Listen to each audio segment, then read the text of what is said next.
Va ora in onda Pop Economia. Soldi, soldi, soldi, quanti soldi, lodati siano i soldi, i bene amati soldi perché chi ha tanti soldi vive come un pascià e a piedi caldi se ne sta. Viva i soldi!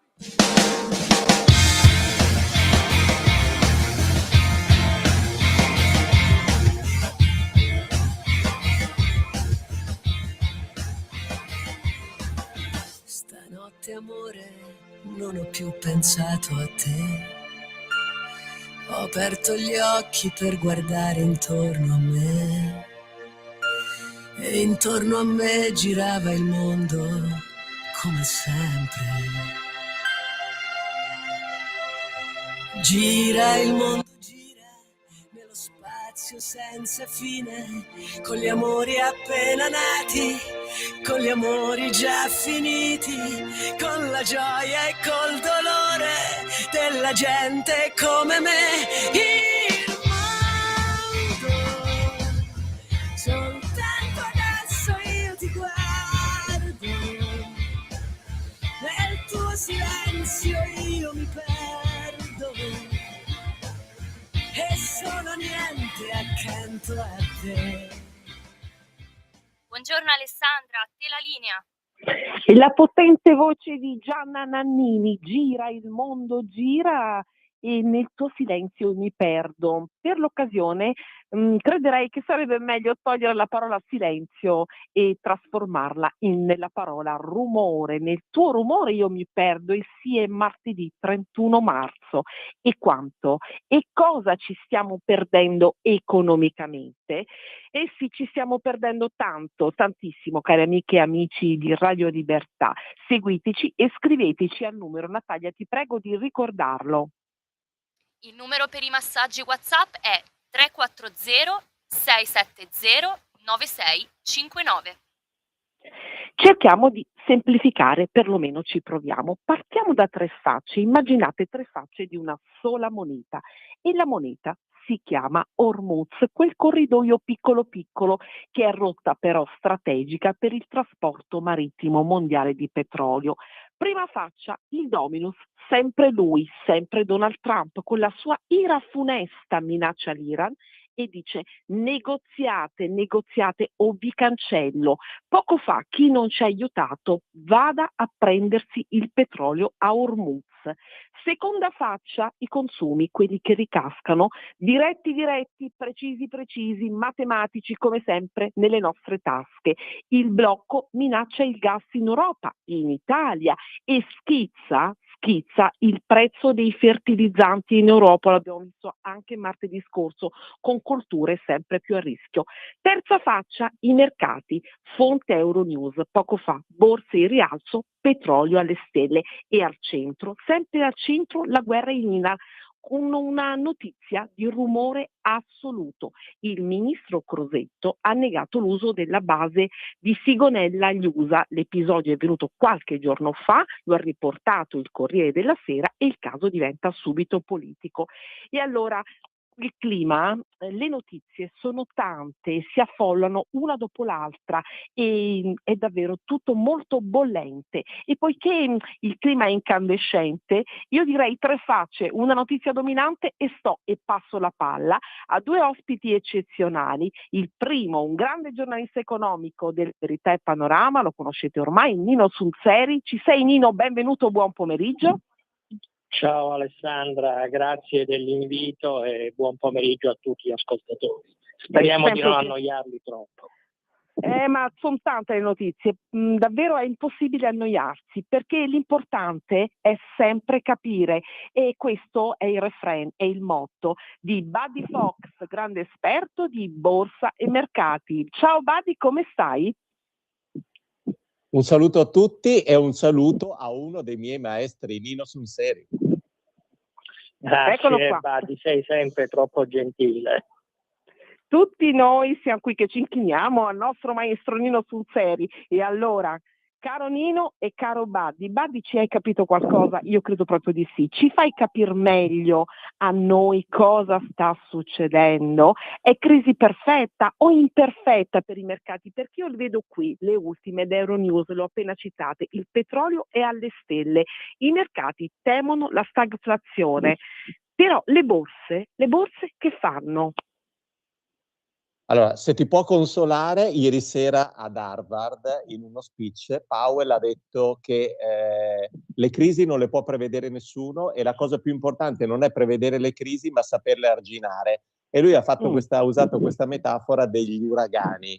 Gli uragani non si possono prevedere, non sai neanche che direzione prenderanno, l'importante è mettere dighe, mettere sacchi e salvare la situazione perché poi l'uragano passa. Io faccio l'investitore, ragiono guardando le cose da investitore e nel mio piccolo cerco di studiare i mercati per provare a capirli. Allora nel tempo ho imparato a capire che esistono dei cicli. A inizio anno il petrolio era intorno ai $60 e tutti i grandi esperti dicevano che c'era abbondanza di petrolio e quindi il prezzo doveva scendere.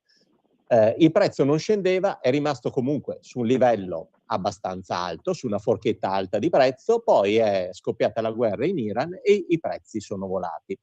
Ora, non è che io posso prevedere che scoppierà la guerra in Iran o chissà che altro conflitto o cos'altro succederà, però avevo capito che siamo entrati in un ciclo di inflazione.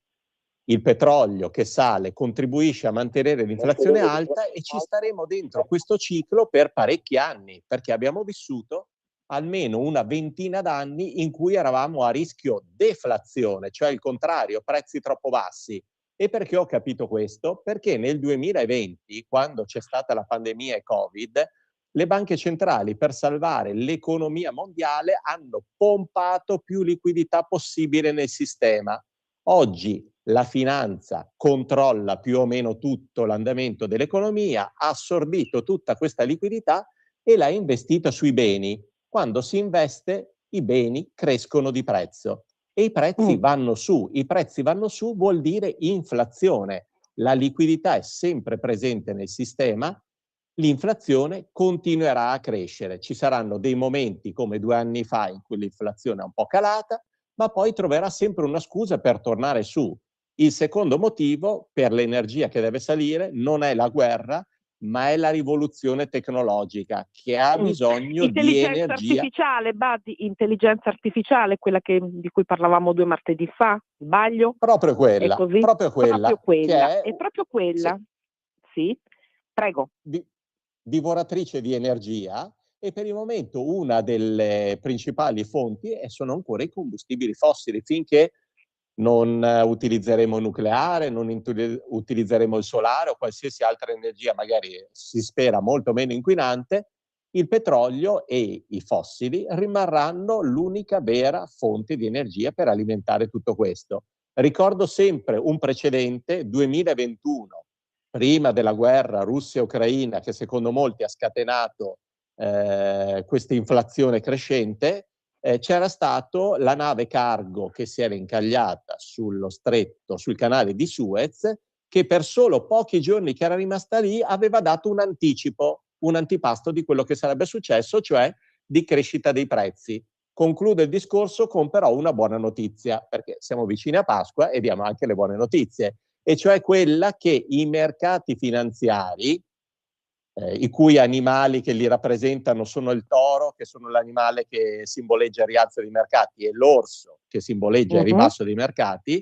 il toro non muore mai per inflazione. Quindi, anzi, i mercati finanziari, quando c'è l'inflazione, devono crescere. Perché? Perché il potere d'acquisto della moneta si riduce sempre di più, quindi tu sei costretto a investire per guadagnare, per non tenere i soldi fermi che invece riducono il loro valore. E allora, maestro Nino Sunseri, ti ripasso la palla. Toro o orso, come dice Buddy, e siamo molto lontani dalla stagflazione. Inflazione, dice Buddy Fox, molto su.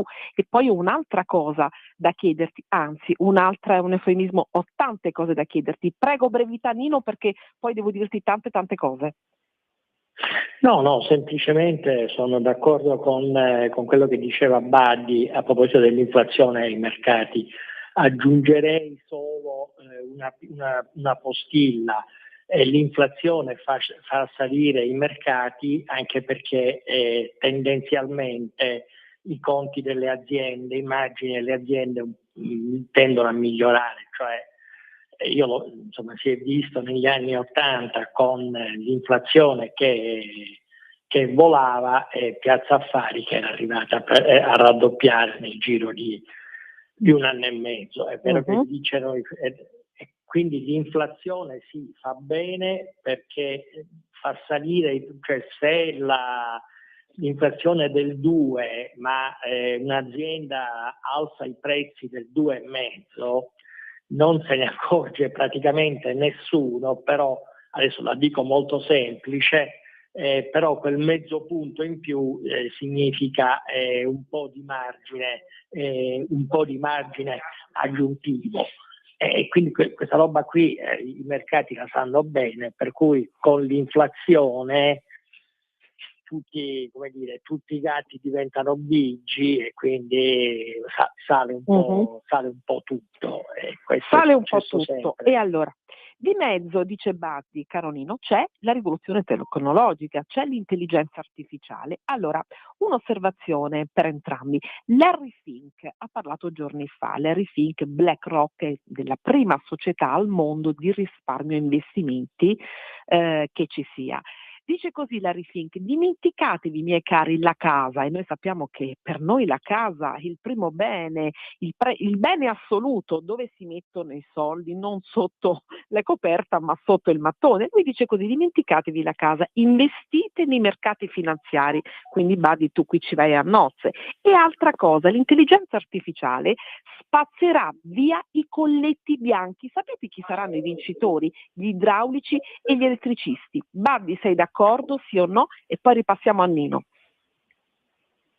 Ne parlavo oggi con dei ragazzi che hanno sicuramente più dimestichezza di me con l'intelligenza artificiale e le tecnologie, e secondo loro alla fine chi avrà un'idea, quando tutti sapremo più o meno utilizzare l'intelligenza artificiale come tutti abbiamo imparato a usare il telefonino, lo smartphone, il computer, quando tutti saremo più o meno alla pari con l'utilizzo, chi avrà l'idea migliore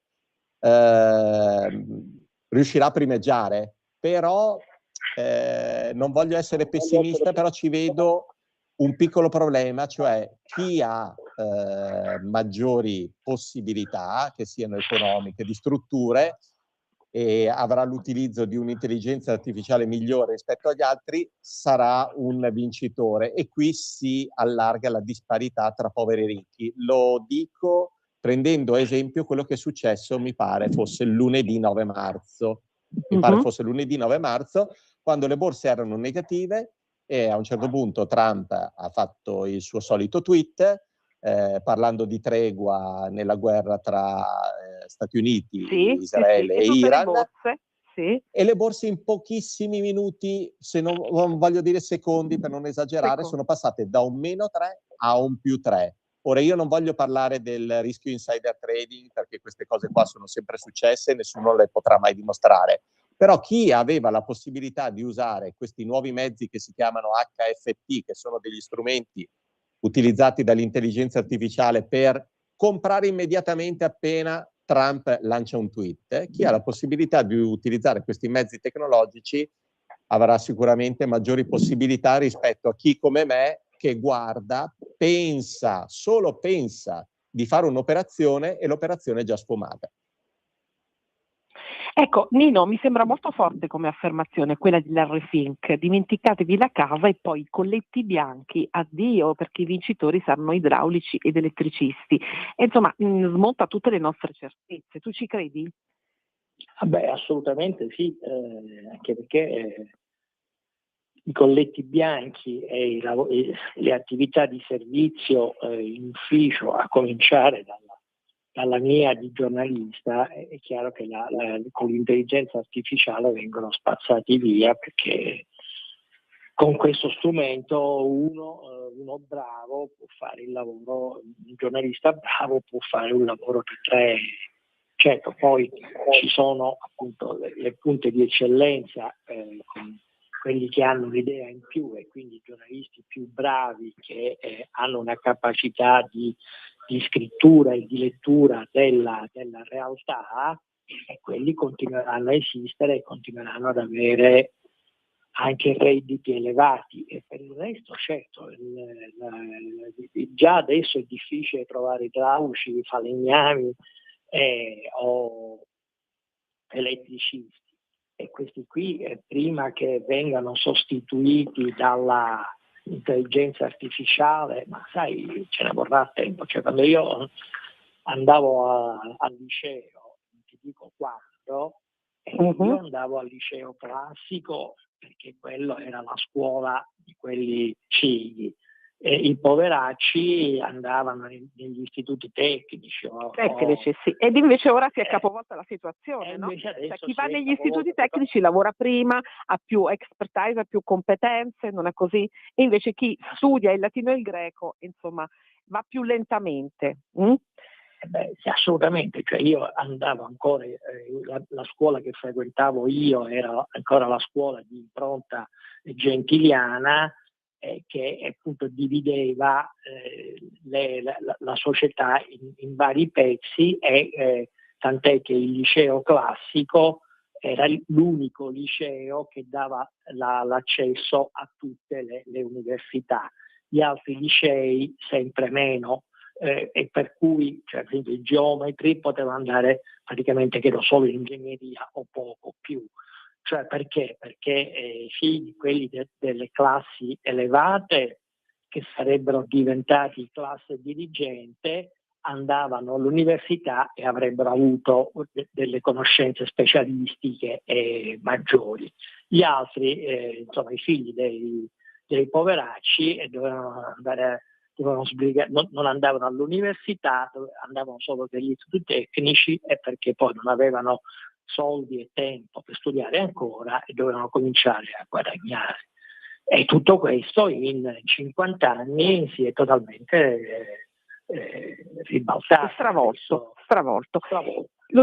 Lo dicevo poco fa, no? In apertura, tre facce di una stessa moneta, non medaglia, e la moneta è Hormuz: Trump, i mercati, i consumi. Oggi poi c'è un contorno di notizie davvero variegato, ma di più, molto di più che variegato, si affastellano. C'è l'FMI, il Fondo Monetario Internazionale, che dice la guerra pesa, e come se pesa, e fa le stime, tira la linea. Panetta, il governatore della Banca d'Italia, dice lo shock energetico si protrarrà, e come si protrarrà oltre la fase acuta del conflitto. Poi, Nino, c'è anche il decreto bollette alla Camera, no?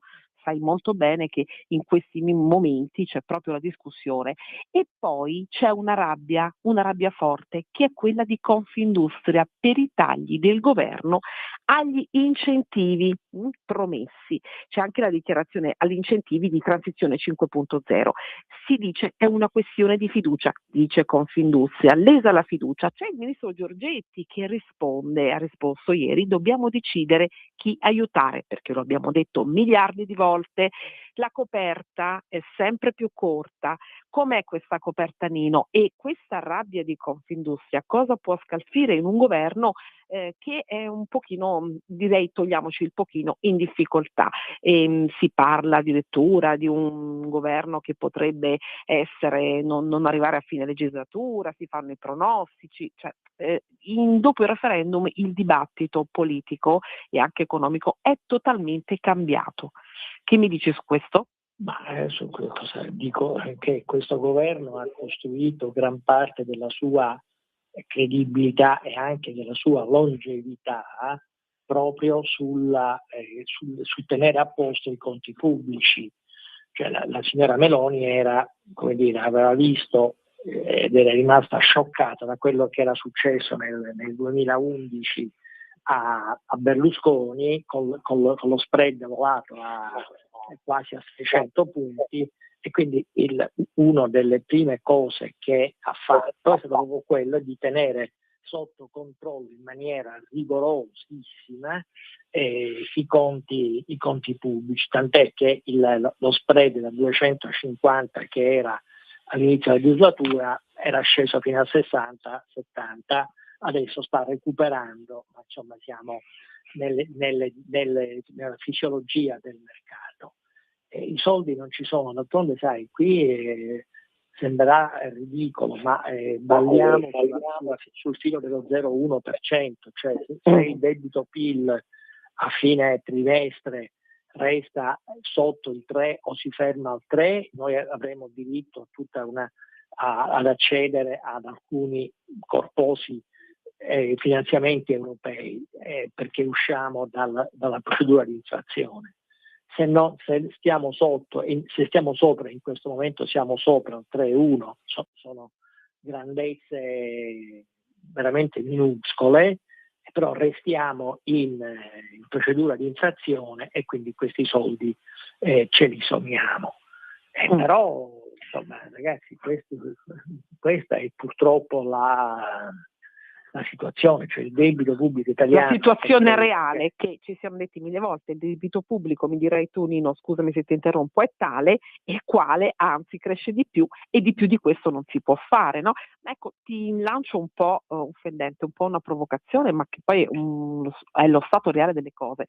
Il centrodestra aveva promesso, e l'abbiamo detto molte volte, aveva impostato più che promesso tutta la sua politica sulla fiscalità, sul taglio delle tasse, su l'aiuto, che poi non è neanche una parola corretta secondo me, perché non c'è l'aiuto divino, ma c'è una tutela, una direzione precisa che è quella verso le imprese, ed ora sono proprio le imprese che pare non vada proprio, alle quali non vada proprio a genio quello che sta succedendo, cioè le imprese sono quelle che vicine tradizionalmente alla destra, al centrodestra, che dicono no, così non va. E allora dov'è questa politica del centrodestra? Perché il centrodestra non fa il centrodestra? Alessandra, perché non ci sono soldi, cioè non ci sono soldi. Stare all'opposizione e fare delle promesse più o meno roboanti in campagna elettorale. Dopodiché vinci le elezioni e ti vai a scontrare con la realtà che è quella che è, ma non è soltanto un problema italiano. Guarda quello che sta succedendo con Trump, cioè Trump aveva promesso mai più guerre, farò solo la pace. Penserò solo al mio paese, e invece è andato a fare le guerre. No? Cioè, il problema è che poi la realtà degli americani è una realtà imperiale. Loro sono un impero e si devono comportare da impero, piaccia o non piaccia, questo poi è un altro discorso, però la realtà impone agli Stati Uniti di assumere atteggiamenti imperiali e non ne può uscire da questa, qualunque sia la promessa. Per l'Italia il vincolo è il vincolo del debito pubblico, che con l'euro è diventato ancora più rigido, e da lì non esci. Dopodiché l'unica speranza che hai è che col centrodestra puoi sperare che le tasse almeno non salgano. Farle scendere è un altro discorso, ma puoi sperare, tu elettore puoi sperare che non salgano. E col centro-sinistra questa speranza non ce l'hai. Il centro-sinistra viene vissuto come il partito delle tasse. Insomma, c'è una citazione che risale certamente ad alcuni decenni fa, quando Tremonti, quando vide Vincenzo Visco andare a fare il ministro delle finanze, disse di mettere Dracula a dirigere l'Adis. E quel DNA è rimasto, non è che, insomma, questa è l'unica discriminante in questo momento che ci può essere tra centrodestra e centrosinistra. Chiedere al centrodestra qualcosa l'ha fatta con questa finanziaria, però poi più di tanto non si potrà fare. No, ma non lo potrà fare nessuno, ma non lo potrà fare nessuno. La realtà è questa. La realtà è questa, è assai triste, assai amara. Buddy, una realtà, dice Nino, per quanto riguarda gli Stati Uniti, è una realtà imperiale. Per un Jerome Powell che dice il debito degli USA, lo richiamiamo di nuovo, bisogna far presto, perché è da 39 trilioni, leggevo, non è più sostenibile, quindi bisogna far qualcosa, se non ci muoviamo andrà a finire molto male. C'è un Trump che dice negoziate agli iraniani o vi cancello, colpiremo energia, acqua e carga anche l'isola. Che dici su questo? Allora, non mi ricordo chi sia il giornalista, ma c'è stato un giornalista appunto che in questi giorni ha detto una cosa, cioè che Trump mantiene il 50% delle promesse che fa. Il problema è capire qual è il 50 che mantiene e qual è il 50 invece che non mantiene. Ecco, io voglio dare un'indicazione, magari spero un consiglio prezioso a tutti i tuoi radioascoltatori, che secondo me c'è un indice che ti fa Vai. capire quali possono essere le promesse che lui, o minacce, che lui potrà mantenere e quali E invece quelle no. che no. E Questo è molto interessante, sentiamo.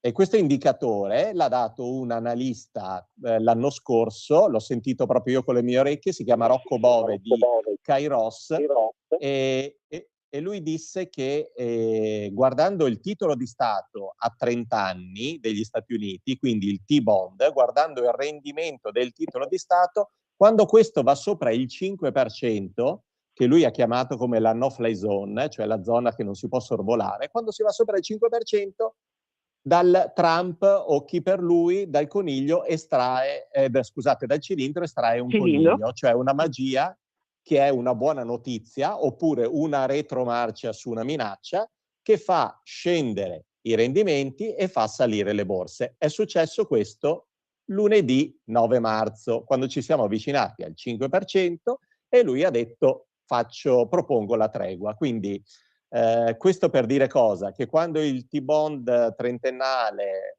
il suo rendimento va sopra il 5%, ovviamente tutti gli altri indici delle obbligazioni alle varie scadenze, il 10 anni, il 5 anni, salgono anche loro di rendimento, è un problema perché è come salissero i nostri tassi sui mutui, cioè dobbiamo pagare più interessi su un debito che continua a salire. Quindi io sono ottimista su questo, cioè che lui ha questo freno che non può far salire troppo i rendimenti sul debito perché il debito è grande ed è molto più probabile che faccia delle retromarce quando fa queste minacce oppure che utilizzerà i soldi per fare nuovo debito non per pagare gli interessi ma per fare nuovi incentivi e quindi dare uno stimolo all'economia perché ovviamente adesso l'economia si è un attimo indebolita per il petrolio che sale, per questa incertezza, e quindi credo che incrementerà il debito facendo nuovi incentivi, quindi facendo risalire le borse,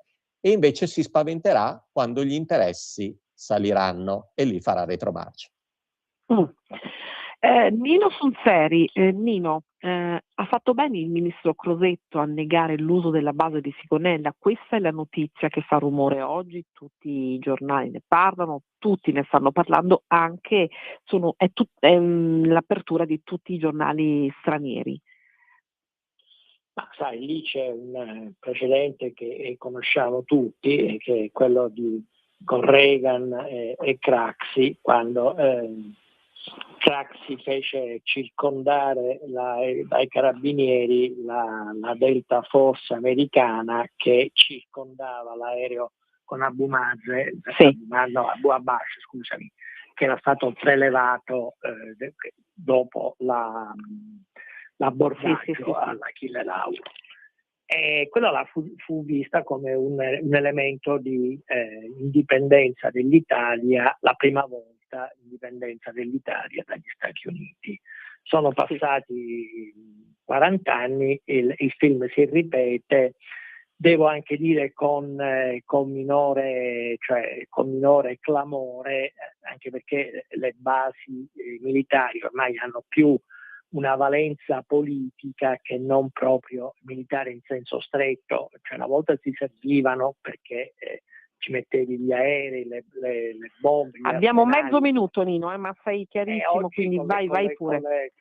E oggi con le portaerei che sono monumenti giganteschi con 5.000 persone, le basi militari tipo Sigonella sono appunto un gesto imperiale, cioè io tengo un avamposto in territorio di Quindi altri paesi. Crosetto ha fatto bene a dir no, perché sta diventando un Sì. caso politico, ovviamente era inevitabile tutto questo.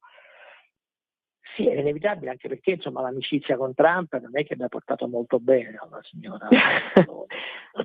Quindi prenderne questo le no, distanze è un non no. è che fosse una prova. Non ho capito, scusami. Questo no, è un no corretto, quindi tu dici, no? Sì, no, Quindi è un no assolutamente corretto, conta poco dal punto di vista pratico, conta molto dal punto di vista simbolico, cioè mentre quello di Craxi di 40 anni fa era fatto politico dirimente. Certo, dirimente, perché era un valore politico diverso, questo comunque diciamo conta di meno, ma tu dici è un fatto corretto. E allora io vi devo salutare perché con voi il tempo vola, il tempo è denaro, ma il tempo vola e credo anche piacevolmente, spero anche per le nostre radioascoltatrici e ascoltatori. Sono le 16:32, saluto il maestro Nino Suzzeri e ti aspetto presto naturalmente, caro Nino. Grazie Alessandra, è sempre un piacere parlare con te. È sempre bello parlare con te, con tutti voi che ci ascoltate, e è sempre naturalmente importante capire. Con Buddy Fox, il suo slogan non a caso è importante è capire. Grazie a tutti, speriamo di passare una Pasqua con più uova e meno bombe. Con più uova e meno bombe. Bello, speriamo. Buona Pasqua a voi due e a tutti, e noi ci aggiorniamo tra pochissimo nel secondo blocco. A tra poco. Ascolta i tuoi programmi preferiti, le notizie, la musica che ami e non solo. Con l'app di Radio Libertà puoi interagire con i conduttori, anche quando sei in movimento. Non aspettare, cerca Radio Libertà nello store del tuo smartphone o tablet e scarica l'app gratuitamente. Radio Libertà, tutta la radio con te. Scopri di più su radiolibertà.net. Semplicemente la tua radio. In quanti ti promettono trasparenza, ma alla fine ti ritrovi sempre con la bocca chiusa e non puoi dire quello che pensi? Radio Libertà non ha filtri né censure. Ascolta la gente e parla come la gente.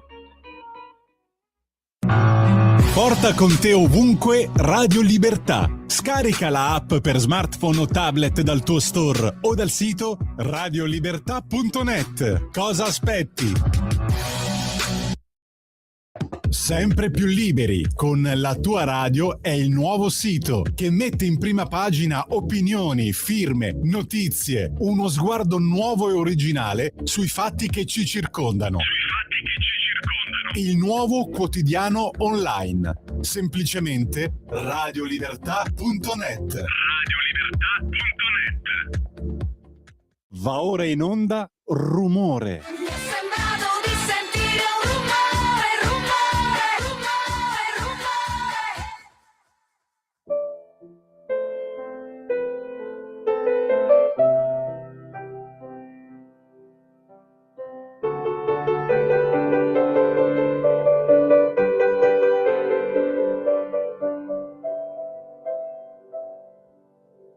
Respiri piano per non far rumore, ti addormenti di sera e ti risvegli col sole. Sei chiara come un'alba, sei fresca come l'aria. Diventi rossa se qualcuno ti guarda e sei fantastica quando sei assorta. I tuoi problemi, i tuoi pensieri. Ti vesti svogliatamente, non metti mai niente che possa attirare attenzione particolare, solo per farti guardare. Di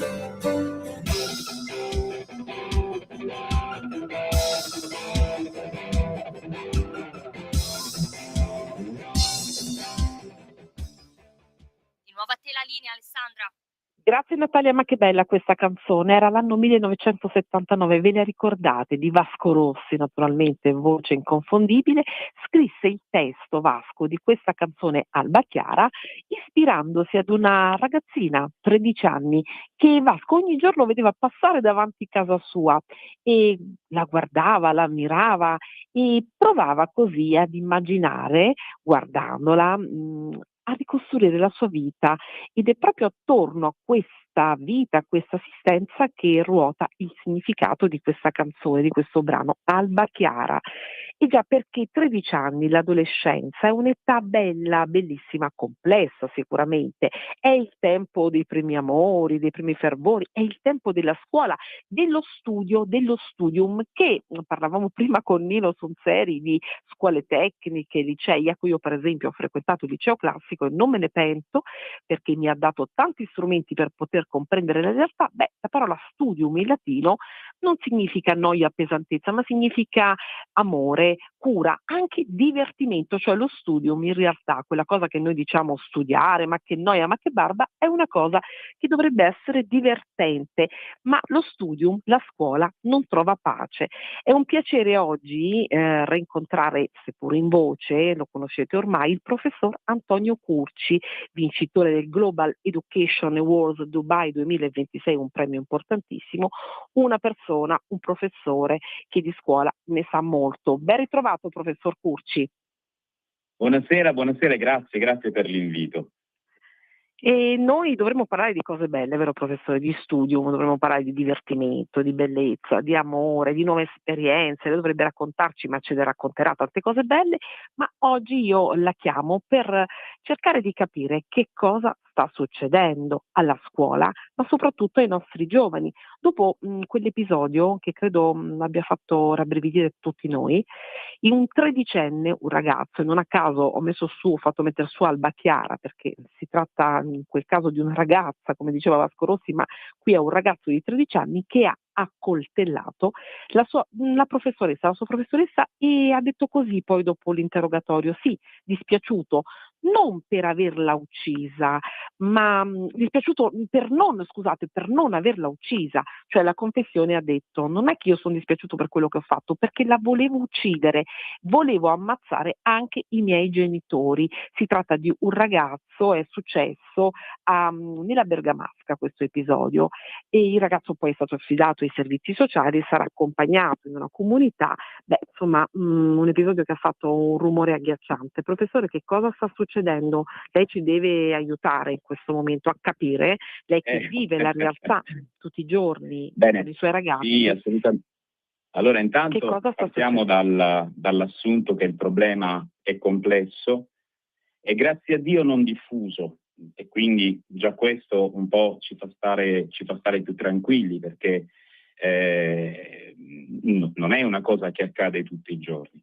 Quello che vediamo purtroppo nei fatti di cronaca che ci hanno particolarmente colpito in questi giorni, che coinvolgono gli adolescenti, e questa violenza inaudita ci colpisce perché è un gesto estremo e davvero ci fa rabbrividire.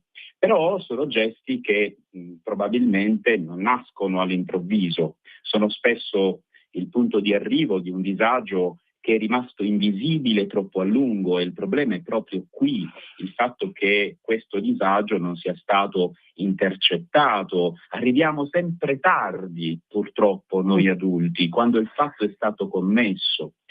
Ora, il rischio più grande, lo dico da educatore, da innamorato della scuola, innamorato dei ragazzi, è quello di fermarsi al gesto, è quello di indignarsi, è quello di cercare una risposta immediata e dunque di pancia che cosa vogliamo? Più controllo, più punizione, più regole, però se non andiamo giù in profondità continueremo a rincorrere i problemi senza davvero mai prevenirli. Ora è chiaro che a fronte di un dramma di questo tipo che resta circoscritto nel perimetro della violenza, e la violenza va combattuta senza se e senza ma, bisogna punire, è chiaro, bisogna aumentare le regole. Però vediamo emergere con maggiore frequenza, questo lo notiamo noi a scuola, fragilità importanti nei ragazzi, cioè proprio la difficoltà della gestione delle emozioni. Vediamo gli disturbi della personalità, vediamo solitudini profonde.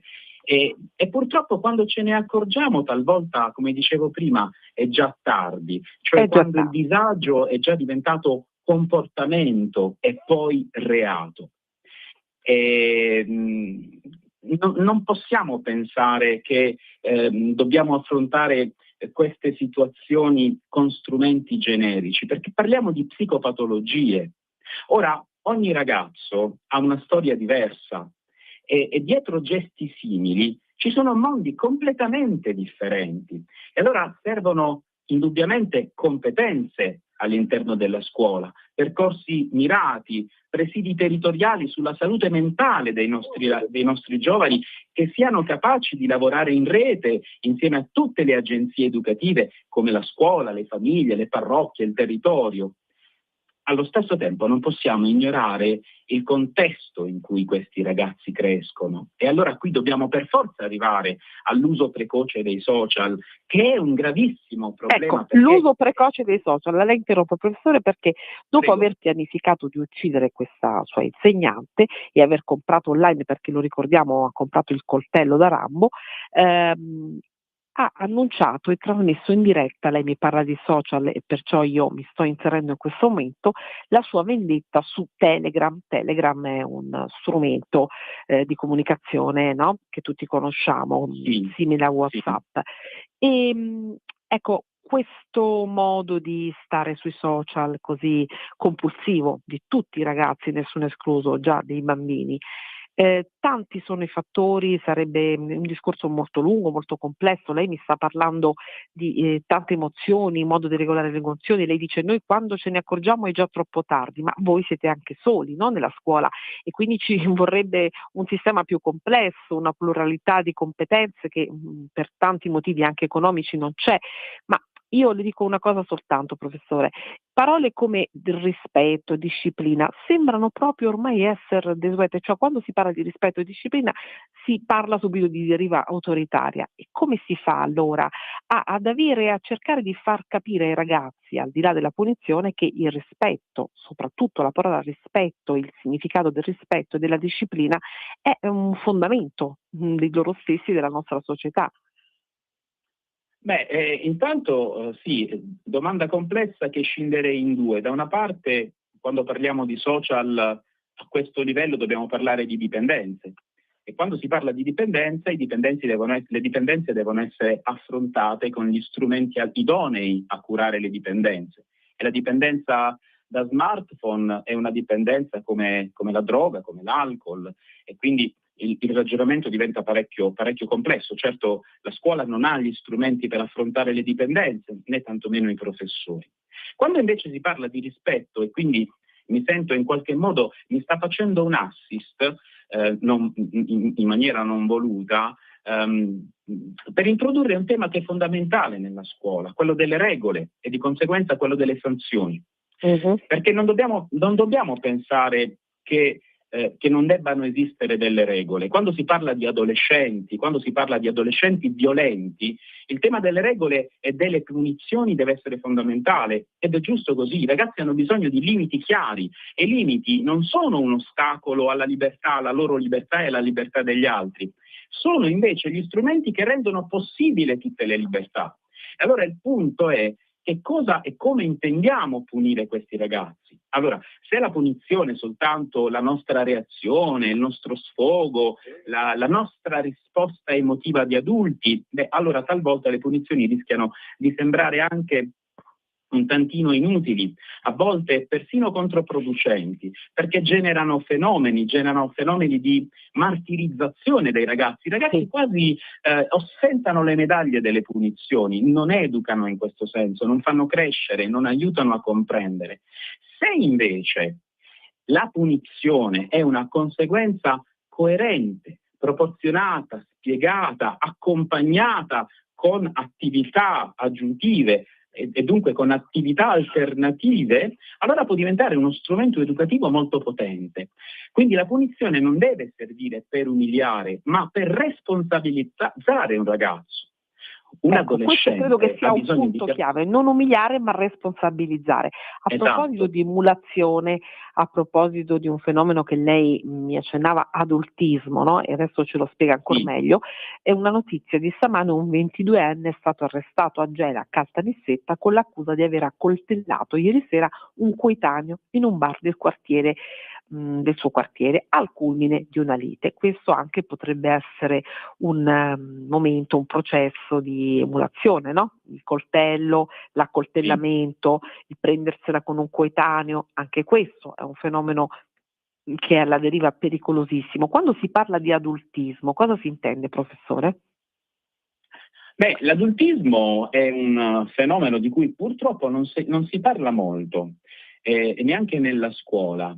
L'adultismo, io mi riferisco a quell'adultismo precoce indotto proprio dalla presenza dei ragazzi all'interno dei social, quindi torniamo all'uso dello smartphone. Oggi bambini e preadolescenti, quindi parliamo di bambini che vanno dai 7-8 anni fino ai 13-14 anni, spesso entrano in contatto con contenuti, con linguaggi, con modelli relazionali che appartengono ad un mondo adulto, anzi sono introdotti da un mondo adulto. E allora io non mi sto riferendo semplicisticamente soltanto alle immagini inappropriate, dunque la pornografia, tutte queste cose che pur sono un problema, ma mi riferisco in particolar modo alle dinamiche, dunque alle dinamiche di sessualizzazione, di violenza, di esposizione del corpo, di ricerca spasmodica del consenso che è tipico degli adulti, ma che piano piano si sta traslando nel mondo dei ragazzi.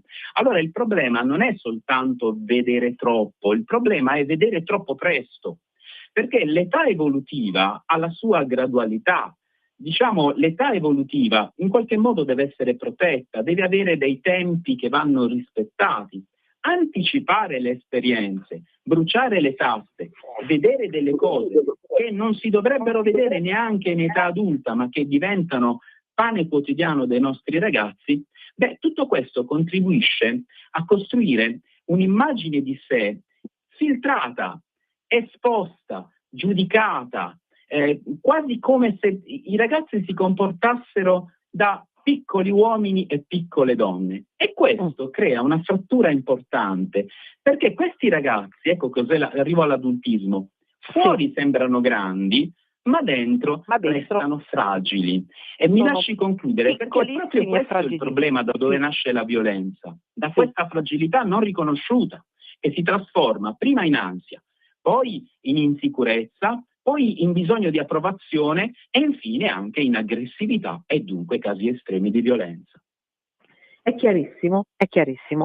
Non abbiamo molto tempo purtroppo oggi, ma io la richiamerò senz'altro. Abbiamo un minuto, poco più, poco meno. Una domanda tecnica, una domanda, ecco, un sì o un no e la motivazione, le chiedo.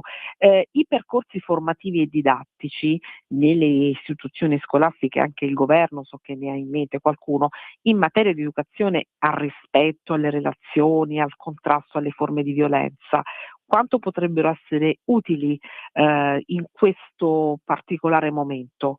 È d'accordo? Potrebbero funzionare? Sì? No? Allora, sì, indubbiamente tutto è utile. Quindi la proposta di formare i docenti sull'educazione al rispetto e all'empatia è sicuramente un passo nella direzione giusta, anche se quando si parla di empatia bisogna lavorare molto su se stessi e quindi i docenti devono lavorare molto su se stessi, perché o si è empatici o non si è empatici. Ora, il problema, e dunque è bene farlo, ci mancherebbe altro, però il punto è pensare che con questi corsi si possano risolvere i problemi della scuola. Questo mi sembra ancora un po' prematuro e acerbo, perché il punto non è cosa insegniamo ai docenti, ma in che sistema mettiamo i docenti a lavorare. Quindi noi possiamo anche farli questi corsi ai docenti, ma se poi i docenti lavorano in un contesto dove sono necessarie anche altri tipi di professionalità, un docente empatico davanti a casi di psicopatologie può fare ma non tanto. Ecco, quindi secondo me bisogna porre in essere un combinato disposto, sia i corsi ma ci vuole anche qualcos'altro.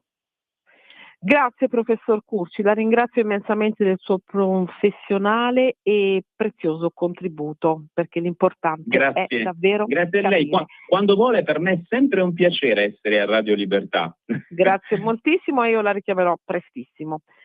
A presto, buona Arrivederla, Pasqua. un caro saluto e un abbraccio. Un abbraccio, buona Pasqua. E allora andiamo oltre con un punto sulla geopolitica, aspettiamo Davide Zebuloni, intanto Natalia lo chiama e mandiamo uno stacco musicale consono al tema del momento.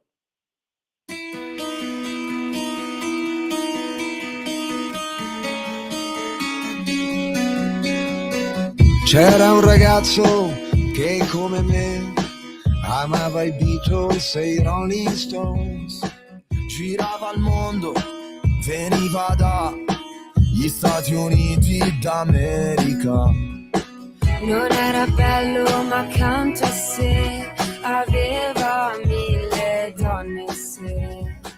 Cantava Help, A Ticket to Ride, Oh Lady Jane, Oh Yesterday. Cantava viva la libertà, ma ricevette una lettera.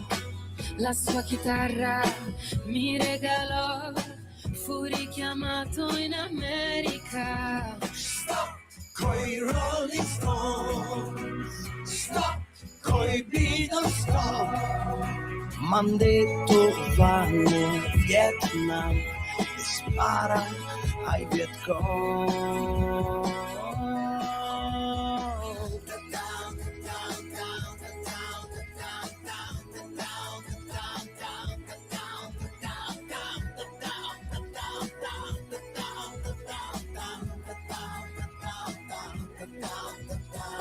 C'era un ragazzo che come me amava i Beatles e i Rolling Stones, girava il mondo ma poi finì a far la guerra nel Vietnam. Capelli lunghi non porta più, non suona la chitarra ma uno strumento che sempre dà la stessa nota, ratatata. Non ha più amici, non ha più fan, vede la gente cadere giù. Nel suo paese non tornerà, adesso è morto nel Vietnam. Stop coi Rolling Stones, stop coi Beatles, stop. Nel petto un cuore più non ha, ma 2 medaglie o 3.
Di nuovo a te la linea, Alessandra. Dalla regia, grazie Natalia, mi segnalano che Davide Zebuloni non riesce a mettersi in collegamento con noi, la diretta è da Israele, questo è anche il brutto e il bello della diretta. Davide Zebuloni, una voce, un molto amico di questa trasmissione, analista geopolitico, giornalista di Macon Rishon, con lui avrei voluto informarvi ancora di più di come stanno le cose e della decisione storica di Israele di reintrodurre la pena di morte per i palestinesi che sono stati condannati per terrorismo, quindi delle critiche dell'ONU, delle critiche, della preoccupazione d'Italia, Francia, Germania e del dietrofront del cardinale Pizzaballa. Avete sentito, no? Giorni fa è successo l'altra notizia, proprio quella culmine, il cardinale Pizzaballa che è stato bloccato all'ingresso del Sacro Sepolcro, poi la diplomazia ha ricucito, poi Netanyahu ha detto che gli sia consentito l'accesso, nessuna rottura, insomma il clima è rovente e anche molto molto delicato. Mi dispiace molto perché questo collegamento attualmente è impossibile, d'altra parte i collegamenti con l'estero sono così. David ritornerà senz'altro con noi anche martedì prossimo, ci risentiremo poi, mi scuserò con lui. Siamo in grande ritardo perché il tempo sia denaro, ma il tempo con voi cari amiche e amici di Radio Libertà e con tutti i nostri ospiti per tematiche così complesse vola, davvero vola. E allora io vi saluto, vi auguro una Pasqua serena, passatela bene in famiglia e in serenità. Non pensiamo alle nostre tasche per pochi giorni, ai nostri conti, cerchiamo di rilassarci e speriamo e contiamo che tutto andrà meglio a breve. Vi saluto, vi ringrazio, vi abbraccio e a martedì prossimo. Buona Pasqua. Avete ascoltato Pop Economia.